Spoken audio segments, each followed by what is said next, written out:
আসলে কামব্যাকটা তখনই করা সম্ভব যখন ডিফারেন্সটা একটু কাছাকাছি থাকে। আপনি যদি ২০০ রান ৩০০ রান পেছনে পড়ে যান তাহলে এটা আসলে কামব্যাক করা খুবই মুশকিল। বোলিং ইউনিট হইতে পারে, ব্যাটিং ইউনিট হইতে পারে।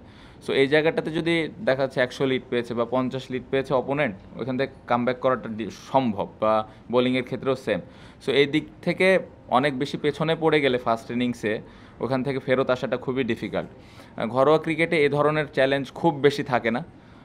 আপনি যদি খেয়াল করে দেখেন ওদের ফিল্ড প্লেসমেন্ট, ওদের যেরকম ডিসিপ্লিন বোলিং তারা করেছে এবং ব্যাটসম্যানরা ওরা যেভাবে ব্যাটিং করেছে, এই জায়গায় অবশ্যই তো এরকম চ্যালেঞ্জ আমাদের ঘরোয়া ক্রিকেটে কখনোই থাকে না এবং এরকম লম্বা সময় ধরে একটা ভালো জায়গায় বল করার অভ্যাসও খুব বেশি বোলারের নেই বা ওই ধরনের উইকেটও ওইখানে থাকে না। সো সব মিলে ঘরোয়ার সাথে যদি আপনি কম্পেয়ার করেন অবশ্যই ডিফারেন্স আছে, বাট যদি আরেকটু ডেভেলপ করা যায়, ওই চ্যালেঞ্জগুলো যদি ওইখানেও ছোট ছোট আস্তে আস্তেভাবে আনা যায় তাহলে এই জায়গায় চ্যালেঞ্জটা একটু কম ফেস করবে। বাট এটা ডিফিকাল্ট ঘরোয়া ক্রিকেটের সাথে ইন্টারন্যাশনাল আসলে একদম ম্যাচ করা।